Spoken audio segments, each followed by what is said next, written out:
இந்த வெள்ளைக்கோழி முட்டையில் சக்தியும் சுவை நிறைந்த மாதிரி முட்டை கலக்கி PounFoodsன் பாரம்பரிய முறையில் குரு வைத்திய உணவே மருந்தாக எப்படி தயாரிக்கிறதுன்னு பவுனம்மா நான் செஞ்சு காட்ட போகிறேன். வாங்க அதுக்கு எப்படி குழம்பு இருக்கணும்னு பார்க்கலாமுங்க.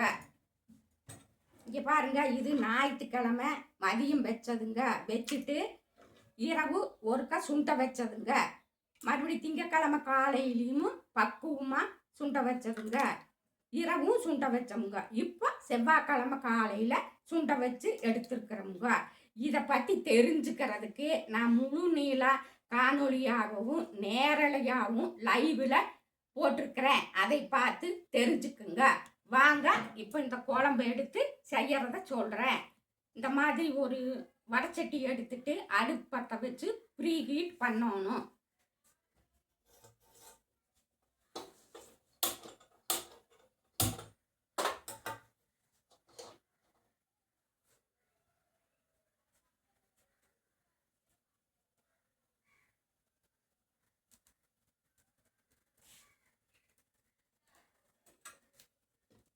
இப்போ ஹீட் ஆயிடுச்சுங்க.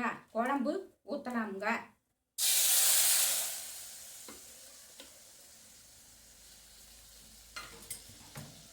குழம்பு கொஞ்சம் சூடான பின்னாடி முட்டையை உடச்சி ஊற்றணுங்க. மஞ்சக்கரு உடையாமல் ஊற்றணுங்க.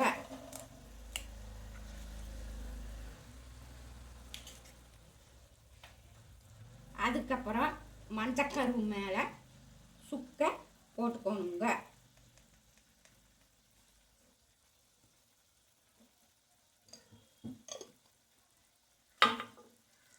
அதுக்கப்புறம் குருமிளகுங்க.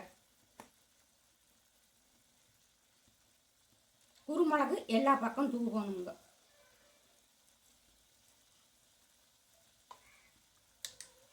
அதுக்கப்புறம் கல் உப்புங்க. இரும்பு கடாயில் வறுத்து பொடி பண்ணுன உப்புங்க. இதையும் எல்லா பக்கமும் இப்படி தூவி விடணுங்க. தூவி விட்டுட்டு இந்த குழம்ப இது மேலே இப்படி எடுத்து பூரா அப்ளை ஆகிற மாதிரி பண்ணணுங்க. பண்ணி எடுத்து சாப்பிடணுங்க.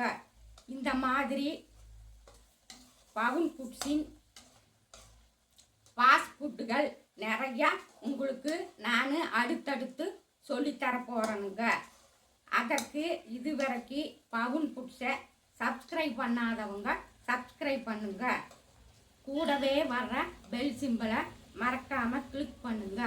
ஃபாலோ பண்ணுங்க. லைக் பண்ணுங்க. 4 பேர்த்தோட ஷேர் பண்ணுங்க. எல்லோரும் இயற்கையோடு இணைவோம், இன்பமாய் வாழ்வோம். நான் உங்கள் பவுனம்மா. நன்றி, வணக்கம். இது அடுத்து எப்படி நல்லா வேக வச்சு பக்குவமாக சாப்பிட்றதுன்னு பவுனம்மா உங்களுக்கு ஷார்ட்ஸில் போடணுங்க.